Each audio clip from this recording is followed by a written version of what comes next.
Olá, tudo bem? Seja bem-vinda, seja bem-vindo à quarta aula do mini curso Aula de Inglês. Nosso foco hoje é o ensino de vocabulário e por isso o título da aula é exatamente esse, tópicos sobre o ensino de vocabulário. Ora, vocês sabem que o vocabulário é algo bastante importante para o aprendizado de línguas estrangeiras, porque quanto mais palavras conhecemos, mais poderemos desenvolver nossas quatro habilidades linguísticas, correto? E, portanto, para a gente planejar uma aula de vocabulário, é necessário que nós levemos em considerações alguns aspectos. O primeiro é essa divisão do vocabulário em dois tipos, que é uma divisão do ponto de vista pedagógico interessante, porque a gente pode pensar no vocabulário como sendo ativo ou passivo. O vocabulário ativo é composto por palavras que nós usamos com frequência na fala e na escrita, estão armazenadas lá e nós nos lembramos delas com facilidade para o uso. Já o vocabulário passivo, que é bem maior que o ativo, é composto por palavras que estão armazenadas em nossa mente também, mas que nós não as usamos com frequência, talvez quase nunca usamos, né? As usamos. Mas nós as reconhecemos quando as lemos e quando as ouvimos. Por exemplo, deixa eu colocar um exemplo aqui para a gente, tá? Deixa eu mudar essa posição aqui da imagem. Veja, se você observar essas 7 palavrinhas aí, pense em você como usuária ou usuário da língua. Quais delas você usa e quais você não costuma usar? Eu imagino que até a quarta você vai dizer que usa, né? Fazem parte eh, do seu vocabulário ativo. Vou beber um pouco d'água, viu, galera? A garganta está um pouquinho acabada hoje. Olha só, a quinta é hábito você ouvir essa palavra, é costume, né, frequente, em programas de previsão de tempo. É um termo técnico, na verdade. O que a gente não usa, a não ser se a gente for área de geografia, falando especificamente da questão meteorológica. A sexta palavra, tempest, me faz pensar em Shakespeare, The Tempest. E é uma palavra que tem uma cara de literária para mim bem curiosa. A última eu nunca usei na minha vida, vou falar aqui pela primeira vez, deluge. Eu conheço essa palavra, está vinculada às histórias, às narrativas bíblicas de Noé. Mas vejam, acho que isso aí dá para dar para vocês uma ideia do que é vocabulário passivo e ativo. E isso é importante na hora de tomar decisões sobre o ensino de vocabulário, a depender do contexto que você se insira. Por quê?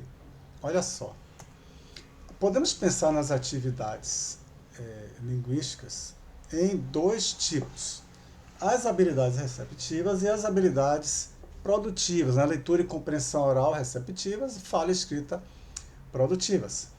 Vejam que, e fazer um comentário rápido aqui, há muitos anos passados aí, havia pessoas na área de língua estrangeira, de ensino de línguas estrangeiras, que falavam habilidades passivas e ativas.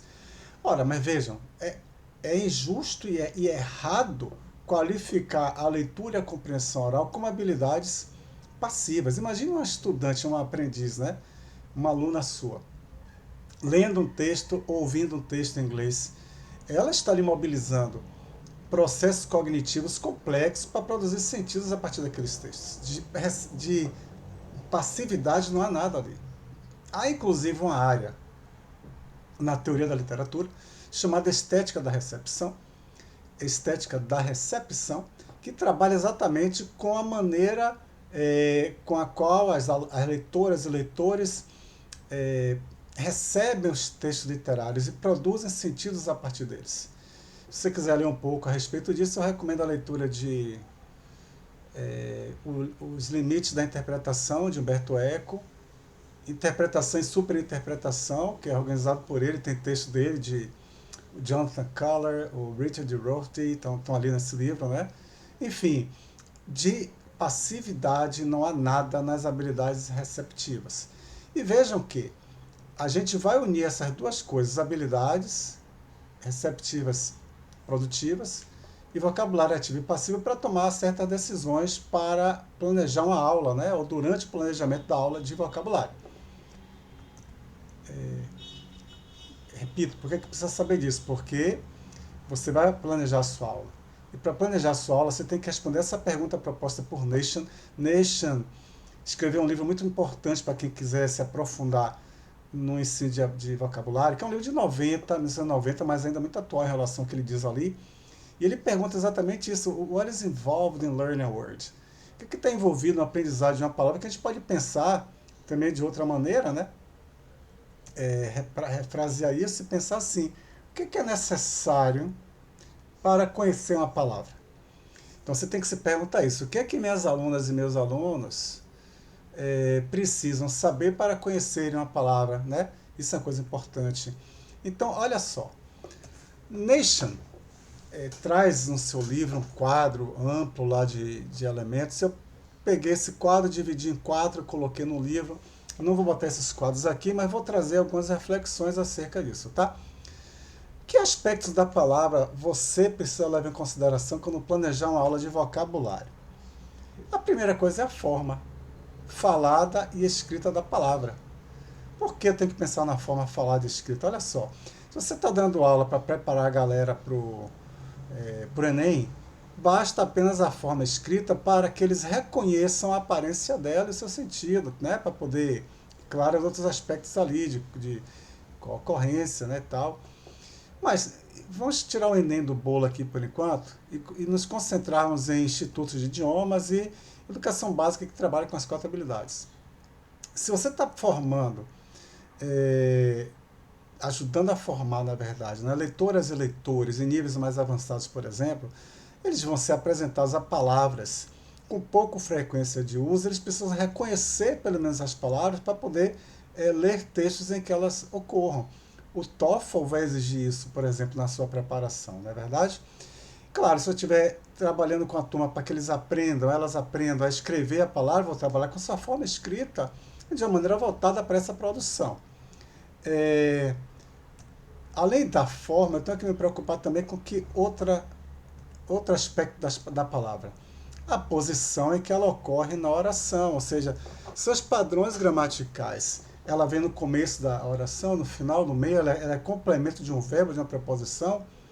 Ela inverte a sua posição por conta de uma palavra negativa que inicia a oração em inglês, que provoca essa inversão e tal, né? São padrões gramaticais e, além disso, as co-ocorrências, que eu preferi traduzir collocations como co-ocorrências, que é um termo mais simpático do que restrições sintagmáticas. Vou falar um pouco disso já, tá? E outro aspecto da palavra importante é a sua função, está vinculado ao seu uso. Com que frequência essa palavra é usada? Note que todos os livros didáticos de iniciantes, independentemente da editora que os publicam, vai trazer basicamente as mesmas palavras, porque fazem parte de um vocabulário básico de alta frequência que é basilar para que você possa falar coisas daquela língua. E o registro diz respeito ao nível de formalidade. Eu uso essa palavra em contexto mais ou menos formal. E em que gêneros textuais essa palavra tende a ocorrer? Que gêneros textuais favorecem a sua ocorrência? E, finalmente, o significado. Repito, há uma ideia naturalizada por aí, segundo a qual conhecer uma palavra implica conhecer o seu significado. Isso é apenas uma parte da verdade. Eu tenho que saber esses outros aspectos, percebem? E, além do significado, as relações semânticas. O que é isso? São as relações que o significado de uma palavra estabelece com o significado de outras palavras. Percebam que lecionar inglês no momento da aula de gramática não é coisa simples não, né? Envolve várias decisões. Pensemos aqui nas 4 habilidades, tá? Vamos falar da leitura. Claro que eu tenho que apresentar a forma gráfica. Os estudantes precisam conhecer a sua aparência para reconhecê-la e vinculá-la ao significado e a outras palavras que costumam ocorrer junto com elas, né? Os padrões gramaticais, as ocorrências, a frequência de ocorrência, os gêneros textuais, o registro, o significado e as relações semânticas. Repito, eu estou aqui pensando no universo do Instituto de Idioma e da Educação Básica que trabalha com as 4 habilidades, tá certo? Todos esses aspectos têm que ser levados em consideração por você na hora de planejar uma aula de vocabulário. Pensemos na questão da compreensão oral. Vai envolver todos aqueles aspectos, mas no que diz respeito à forma, a pronúncia da palavra tem que ser considerada apenas para reconhecimento. Porque, a depender do objetivo da aula, o estudante ou a estudante não vai precisar aprender a sua forma de pronunciar, que isso vai ser para fala. Você pode se perguntar assim, mas vem cá, existe essa possibilidade de ensinar a pronúncia apenas para reconhecimento? Sim, repito, vai depender do seu objetivo. Você está trabalhando com TOEFL novamente. Os alunos vão fazer a atividade lá que é para listening, e que são textos acadêmicos, né, porque a coisa é voltada para quem quer ingressar em universidades, e que há uma ocorrência de vocabulário que faz parte do vocabulário passivo, que não vai ter que produzir, mas vai ter que reconhecer. Certo? E em termos da fala, observe que aqueles 6 aspectos continuam ali presentes. A pronúncia, nesse caso, vai ter que ser foco de outra maneira, não apenas como reconhecimento, mas para a produção. Então você tem que pensar em atividade que ajude suas alunas e alunos a produzirem aquele som. E finalmente a escrita, que tem a forma da palavra, só que gráfica, e não apenas para reconhecer como na leitura, mas para produzir. O aluno tem que aprender, a aluna tem que aprender como é que ortografa aquilo dali. E levar em consideração também esses aspectos todos aí. Observe, então, repito que ensinar vocabulário, apresentar uma palavra, não se limita a apresentar o seu significado, tá certo? Bem, vejamos alguns exemplos aqui, tá? Esse é um pai, eu lembro claramente que professoras falavam desse pai em sala, porque tinha hora que falava de sheet of paper para fazer uma composition na redação, e eles não falavam sheet, aí isso aí virava alvo de explicação, sheet, que você tem um caso de pares mínimos, né, que são importantes para poder conscientizar as alunas e os alunos acerca dessas diferenças de oposição fonológica. Que observe, por que acontece a coisa do sheet aí, a gente não, quando é estudante, a gente não tem noção disso. Em português, vou falar de português, que é o nosso caso aqui, há alguns ambientes fonológicos em que as palavras ocorrem que provocam, esses ambientes provocam uma neutralização da oposição fonológica, da oposição semântica. Por exemplo, dente de leite, dente de leite. Essa posição aí átona de sílaba final favorece essa neutralização, e em outros ambientes fonológicos acontece a mesma coisa. E o aluno acaba não tendo a consciência fonológica dessa oposição semântica, essa oposição fonológica que ocorre entre esses pares mínimos, e cabe a você orientá-las e orientá-los a se conscientizarem disso daí.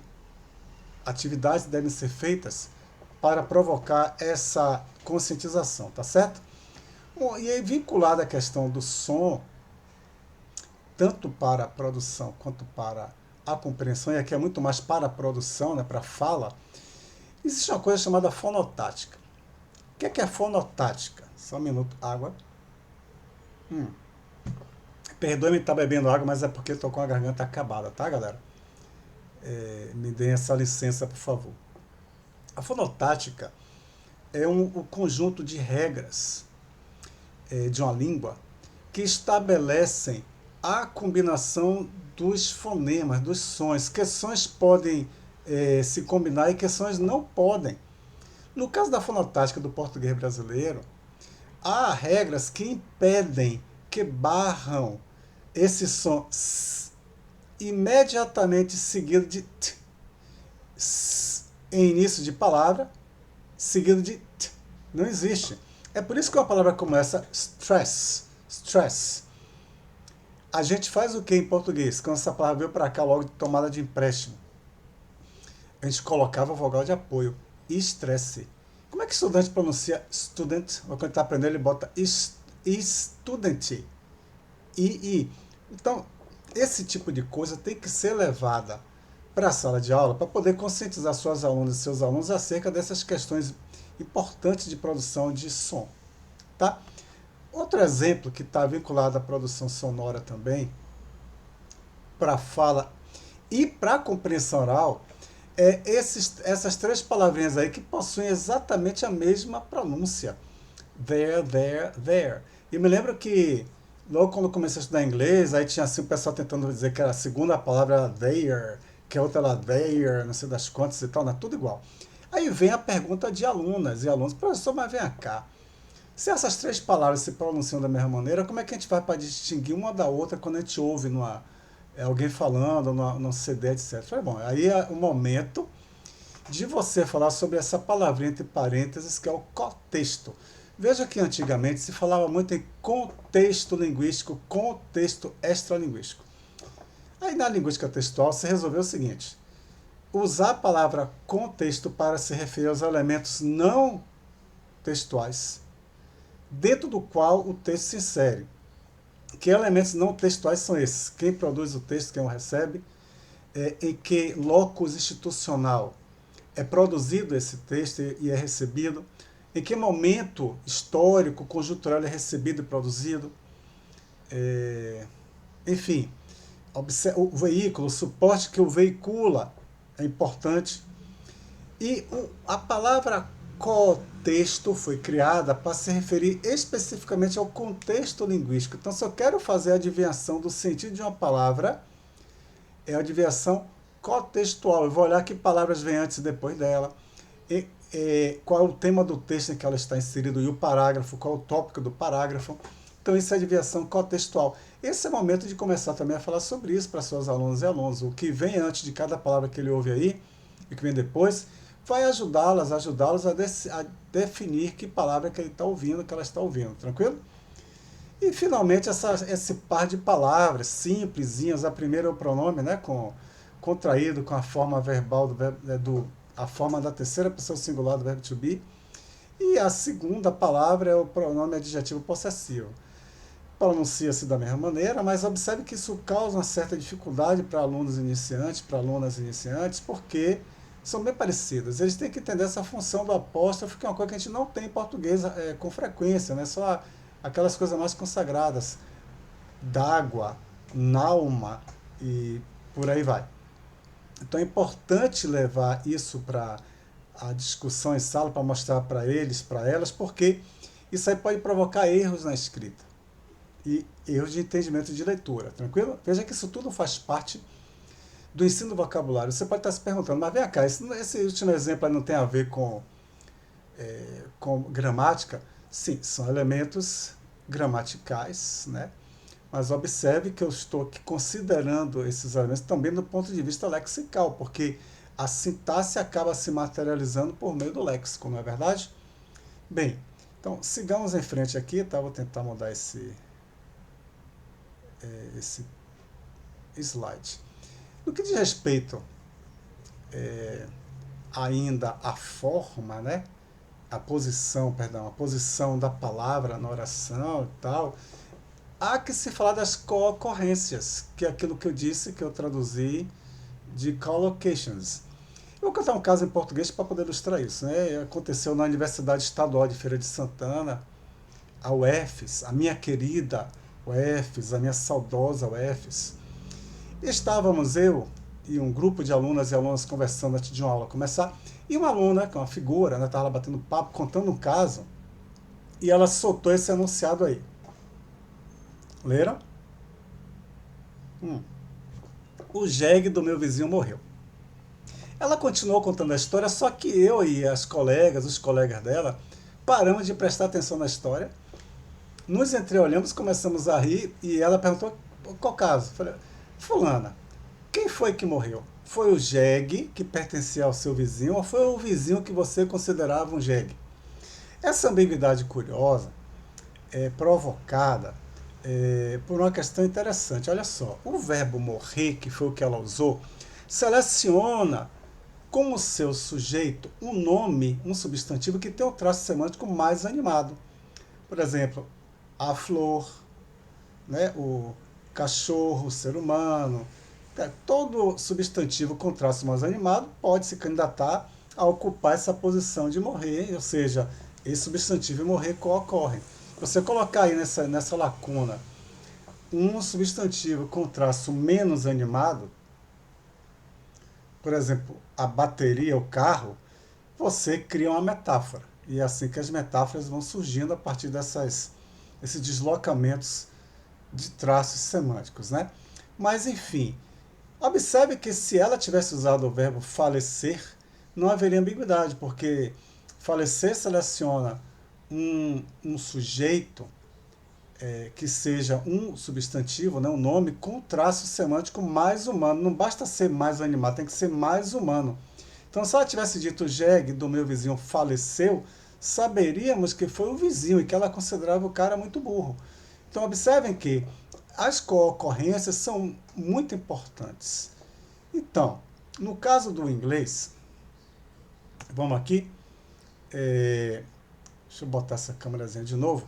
Observe, vamos pegar esse verbo simples, eat, que vai selecionar como seu objeto um substantivo que faça parte do campo lexical de food. Então, vamos lá. Eu posso pensar então em tuna fish, strawberries, lunch, soup, ice cream. E você começa a perceber aí que três palavrinhas dessas vão causar estranhamento em suas alunas, em seus alunos. Como assim eat lunch? Eu não falo isso em português, comer o almoço. Eu falo almoçar. E aí tem que explicar que há uma diferença aí de como nós construímos lexicalmente esses sentidos. O soup e o ice cream são também importantes de serem comentados. Por quê? A gente fala tomar sopa, tomar sorvete. Então a tendência de muito aluno é falar take soup, take ice cream. Agora veja, não é que o soup e ice cream não ocorram não, com take. Take e soup, take ice cream ocorre, mas com outro sentido. I'm gonna take some ice cream home tonight. I'm gonna take ice cream. Você vou levar, não tomar.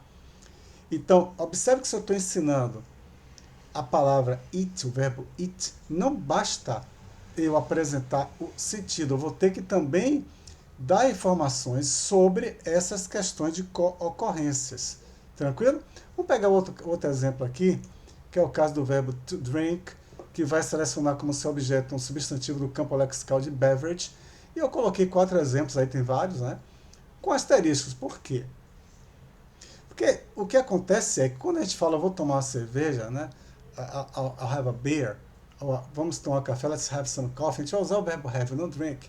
Agora, uma médica pode perguntar para a sua paciente o seguinte, que está com problema de estômago e tal, aí pergunta, do you drink milk?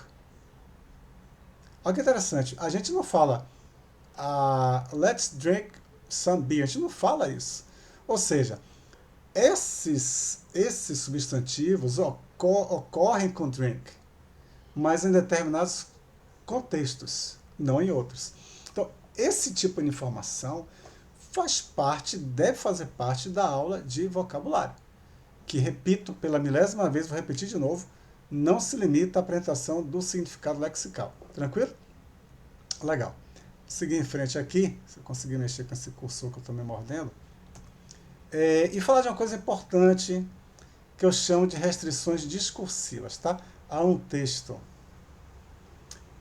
um artigo que eu escrevi para a revista Revel, chamado Restrições e Resistência às Escolhas Lexicais. Você pode jogar esse título no Google, vai achar, vou colocar nas referências ali no final, tá lá. E que eu trato exatamente disso, porque observe, tem uma coisa importante chamada linguagem politicamente correta. E por que é importante falar disso? Estamos atravessando um momento histórico, político, que palavra eu uso? Complicado, né, no Brasil. E há grupos de pessoas, e isso é uma coisa que está vindo desde 2010,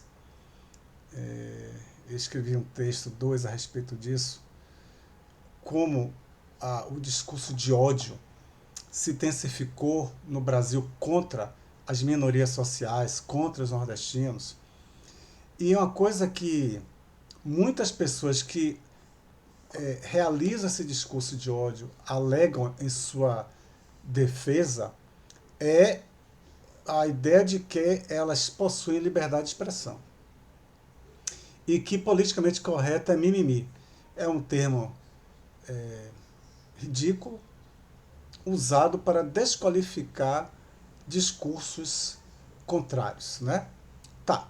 Só que você é professora de inglês, você é professor de inglês. E você está lecionando uma língua que vem de culturas diferentes das nossas culturas aqui. E por isso você tem a obrigação pedagógica, independentemente da sua afiliação política, das suas crenças ideológicas, de abordar essa questão da linguagem politicamente correta em momentos devidos em aulas de apresentação de vocabulário. Vejamos exemplos? Vamos lá. Deixa eu me fechar daqui. Suas alunas, seus alunos têm o direito de saber de conhecer as implicações, os efeitos de sentido que as escolhas lexicais que fazem possuem. Então, eles precisam saber que ao se referir a uma pessoa negra e chamá-la de black, vai ter um determinado tipo de efeito, e chamá-la de African American vai ter outro. Que se referir a uma pessoa homossexual, homem homossexual, como faggot e não como gay, também haverá consequências, porque os efeitos de sentidos são bem claros. Se você está no avião e você se reporta a uma mulher que trabalha lá prestando serviço de bordo como stewardess, essa mulher americana, né, estadunidense, britânica, com certeza você ouvirá alguma réplica desagradável, porque ela é uma flight attendant. E chamar um cara lá de policeman, ele estando junto com a colega dele, ela não vai gostar nem um pouco de ouvir isso, é police officer. Por mais que você goste ou não disso, que você ache isso pouco importante, não é para aquelas culturas. Então gostaria aqui de trazer a voz do Raoul Vaneigem, belga, não sei pronunciar isso direito, um livro publicado pela Parábola Editorial intitulado Nada é Sagrado, Tudo Pode Ser Dito. Reflexões sobre a liberdade de expressão. Nada é sagrado. Tudo pode ser dito. Ao ler um título desse, a gente fica instigado a imaginar que a gente pode dizer qualquer coisa. Só que o autor é um autor responsável, e é por ser um autor responsável que ele escreveu sobre isso. Eu não vou nem aqui citar a Constituição de 88, vou me limitar aqui à argumentação de Vaneigem. Que ele estava atento, né, a essas pessoas, aquelas que eu mencionei há pouco tempo, que acham que tem liberdade de expressão e por isso tem liberdade para ofender, para agredir verbalmente, para reforçar preconceitos. Isso não é liberdade de expressão. Né? Por isso eu vou citar aqui as palavras de Vaneigem na sua introdução, que são essas daí. Leiam, por favor.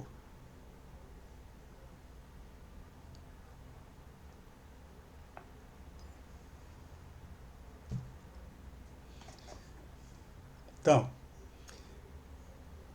ele quer conceder todas as liberdades ao humano e nenhuma liberdade às práticas desumanas.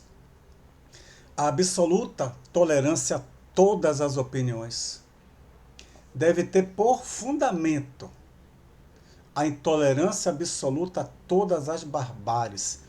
Eu acho isso bastante importante, né? E queria deixar claro aqui que eu comentei isso na terceira aula. Você está trabalhando com a educação e toda a educação política. Por trás de todo conhecimento há algum tipo de interesse. Portanto, se você é professora de inglês, é professor de inglês, e tem a ideia de que liberdade de expressão é a liberdade de falar qualquer coisa, mesmo que seja ofensa, reprodução de preconceito, agressão verbal, eu não concordo com você, tá? Mas o que eu vou lhe dizer é, não vou dizer para você mudar seu comportamento, isso é um problema seu, né? Repito, se você tiver esse tipo de comportamento. Mas o que eu vou dizer para você?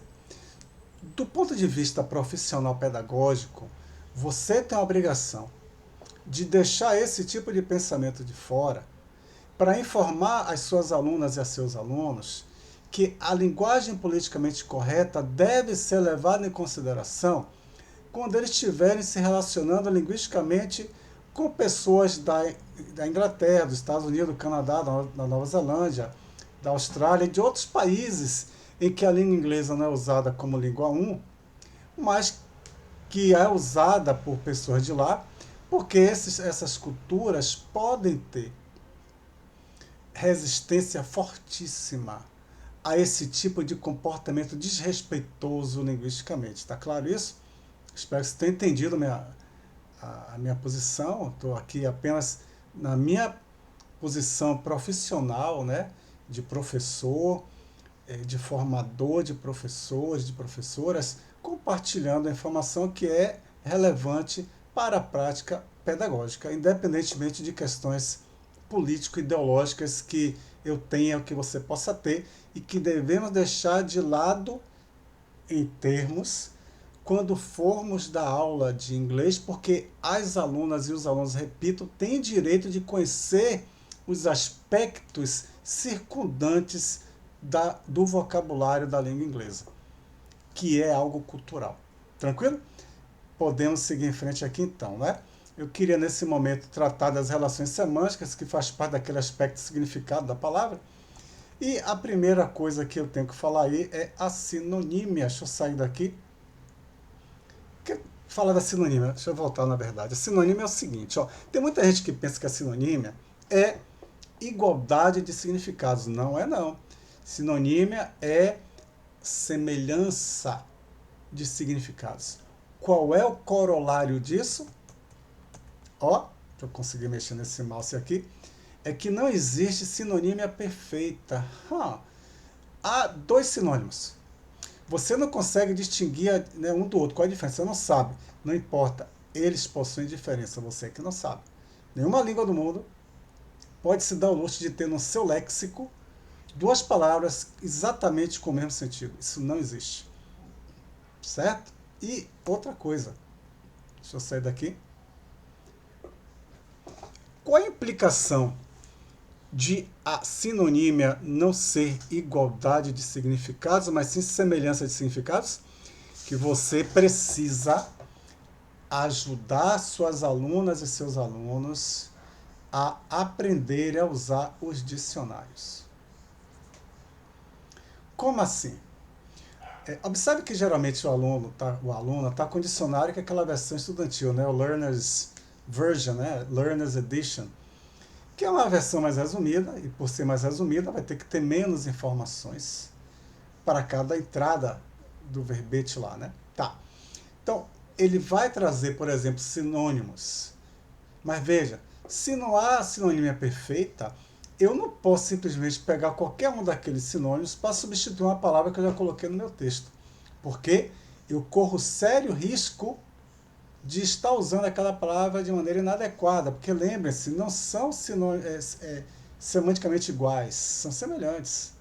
Olha o exemplo que eu dei do português, morrer e falecer são sinônimos, mas não cabem no mesmo contexto, percebe? Então, eu tenho que orientar as alunas e os alunos a usarem o dicionário. Isso é uma coisa importante, porque o dicionário é uma ferramenta de uso, uma estratégia de aprendizagem importante. Uma outra relação semântica importante é a hiperonímia ou hiponímia, dependendo do ponto de vista que você vai ver. O que é isso? O que é um hiperônimo? Uma palavra cujo significado mais amplo empresta esse significado. Eu vou tirar essa palavra empresta, deixa eu reformular. Você tem uma palavra que tem um significado amplo. Essa palavra é representativa de um grupo de outras palavras em cujos significados está inserido aquele significado da palavra mais ampla. Exemplo, fruit. Como é que você vai definir apple, ou pear, ou passion fruit? Vai dizer, passion fruit is a type of fruit. Você vai perceber que o sentido de fruit está dentro do sentido de passion fruit, de orange. Fruit seria o hiperônimo e essas outras palavras hipônimos de fruit. Por que isso é importante? Você não tem que usar esses termos aí não, tá? com suas alunas, com seus alunos, deixa a metalinguagem de fora. Mas isso é uma maneira interessantíssima de se organizar vocabulário. E organizar vocabulário é uma estratégia de aprendizagem importante. Tem um caderno e que se organiza vocabulário. Eu fazia isso quando eu estudava inglês. Me ajudava muito, né? E uma outra forma de se organizar vocabulário é pensando em uma outra relação semântica que é a meronímia, que é a relação de parte com todo. Por exemplo, heads, eu coloquei aí forehead, ear, eye, nose, mouth, chin, por aí vai. É outra forma de organizar vocabulário. E lembre-se, você precisa estimular suas alunas e alunos a terem um caderno para organizar o vocabulário. Por acaso eu tenho um aqui, esse caderno aqui eu fiz, comecei a escrever nele em 20 de janeiro de 92, eu estava na Filadélfia fazendo uns cursos lá. Enfim, e aí as palavras que eu ia aprendendo, expressões, ia colocando ali para depois revisar. E descobri que nunca mais revisei, né? Também, enfim. Mas quando eu estava aprendendo inglês no comecinho, eu tinha um caderno e revisava aquilo sempre. Então estimule suas alunas, seus alunos a organizarem o vocabulário. Tá certo? Bem, passemos agora a falar das estratégias de ensino. Você resolveu o que você vai fazer, decidiu que vocabulário vai apresentar. Você tem que tomar a decisão agora de que forma você vai apresentar o vocabulário, qual a estratégia disso. Você pode utilizar a definição, definir a palavra, dar o seu significado. E eu acho que isso é complicado porque, a depender do nível de proficiência, é difícil chegar a esse entendimento, né? A não ser que é um nível mais alto, uma coisa mais simples e tal. Você pode traduzir a palavra para a língua portuguesa, aquele uso pontual que eu comentei na aula 3, né? E você pode utilizar a imagem. Entenda por imagem você fazer um desenho no quadro, levar a foto, né? E hoje com PowerPoint, com a internet, está muito mais fácil do que era na minha época. Na minha época era complicado, você tinha aqueles cue cards, né? Era muita tralha para você levar para a sala de aula. Você levar a coisa em si, que eu acho, em termos de logística, complicada, dependendo do que é a coisa, né?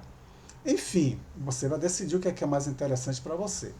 Mas vejamos aqui um exemplo. Eu peguei a palavra grapefruit, que aparecia muito livro didático no café da manhã, não sei o quê, grapefruit juice, isso e aquilo. E que é uma coisa que não faz parte da nossa cultura aqui na Bahia, pelo menos, não sei na cidade em que você se encontra. E você poderia tentar definir grapefruit para suas alunas e alunos, e seria isso. Eu tenho cá com os meus botões que provavelmente a galera não ia entender muito que negócio é esse. Eu tenho ideia. Bom, e perguntar is it an orange? Parece com orange, né?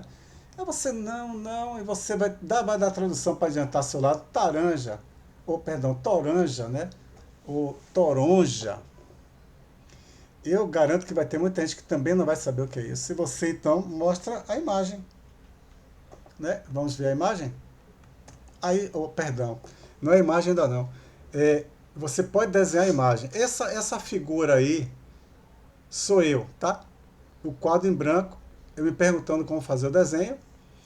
Não vou conseguir, por isso que eu pensei logo em mostrar a imagem outra, porque eu não dou certo para desenhar. Então, se eu já não dou certo para desenhar, eu já descarto essa minha estratégia e vou para essa. Eu mostrei a foto. Foto linda, né? Bem feita, tal, pá. A galera vai olhar e vai dizer o que, rapaz, isso aí é uma laranja, meu professor? Na moral aí. Enfim, eu precisaria então... Opa, peraí que eu vou botar o carregador da bateria aqui. Epa, quase. Então, olha só, pessoal. Se mostrasse a foto de uma toranja com a foto de uma laranja para ver o tamanho, talvez ajudasse. Mas veja que vai ter gente que não vai saber o que é isso. Aqui em Salvador, muita gente nunca viu uma toranja na vida. Então, veja a dificuldade que é para trabalhar com vocabulário, até com uma coisa tão concreta como uma fruta. Na verdade, que isso é muito cultural.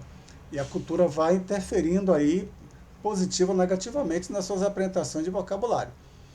Bem, estamos chegando ao fim da aula. Eu queria dizer para vocês que quando você planejar a sua aula de vocabulário, lembre-se que, vou falar pela 1001ª vez, a apresentação de vocabulário não se resume à apresentação do seu significado.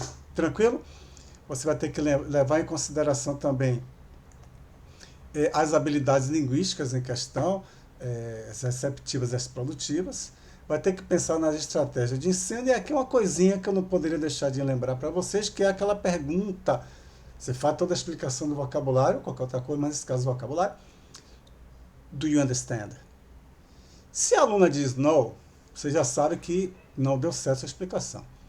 Mas se a aluna diz yes, você pode ficar feliz da vida, mas no fundo, você não tem a menor ideia do que foi que ela entendeu. Então, se você quiser realmente ter ideia, pergunte para essa aluna. Você entendeu o quê? Pode falar em português. O que, é que você entendeu? Porque isso é interessante, especialmente quando você faz explicações de estruturas gramaticais, a explicação como que a pessoa dá, né? Mas cuidado com essa pergunta, porque a resposta pode esconder coisas que você não sabe, porque às vezes o aluno achou que entendeu, só que entendeu diferente, saca? Então, cuidado com essa pergunta. Eu queria aqui lembrar vocês, né, que esse mini curso é baseado nesse livro, aula de inglês, vocês já sabem disso. Sabem também que eu faço alguns comentários sobre métodos de ensino que estão aí nesse livro. Hoje eu mencionei algumas questões importantes que estão nesse livro aí, coisas que todo professor de português precisa saber, que é da parábola. E vou contar um segredo para vocês, mas não contem para mais ninguém, tá? Esse livro, embora seja de português, eu fiz baseado em meus conhecimentos de ensino de língua inglesa, que para mim língua é língua, português e inglesa. A diferença é o contexto, é a língua 1, a língua 2, aí você faz os ajustes, né? Enfim, aquele livro de Nation que eu tinha mencionado para vocês, Teaching and Learning Vocabulary, que eu disse, é publicado em 90, mas é muito atual em relação ao que ele sugere e provoca acerca de ensino de vocabulário. O livro de Vanejan, que é da Parábola Editorial, tá? Vale a pena ler, é muito interessante a provocação dele. Há aquele livro que eu mencionei de minha autoria, Manual de Semântica, você pode encontrar algumas informações específicas sobre semântica ali, é publicado pela editora Vozes, né, pela Parábola. Há um artigo que eu mencionei também de minha autoria, que é esse, eu não coloquei aí o link, né, galera, mas você pode pegar esse título, jogar no Google que você vai encontrar o link, se você tiver interesse em ler isso daí. Lembrar que essa musiquinha do começo e essa do final é desse site www.bensound.com. Eu queria agradecer a vocês por estarem acompanhando. Opa! Você viu que eu me mordo muito com esse negócio aqui, né? Por estarem acompanhando meu mini curso. E dizer que a próxima aula é a última, né? Eu vou trazer como tema, um foco na verdade, avaliação da aprendizagem, avaliação do ensino, o que você não deve fazer nessas horas. E desejar a vocês uma ótima semana. Agradecer mais uma vez por estarem acompanhando o minicurso. Desejar a vocês muita força nesse período louco que estamos vivendo. Um forte abraço, fiquem com Deus. Tchau, tchau. E até a próxima aula, galera.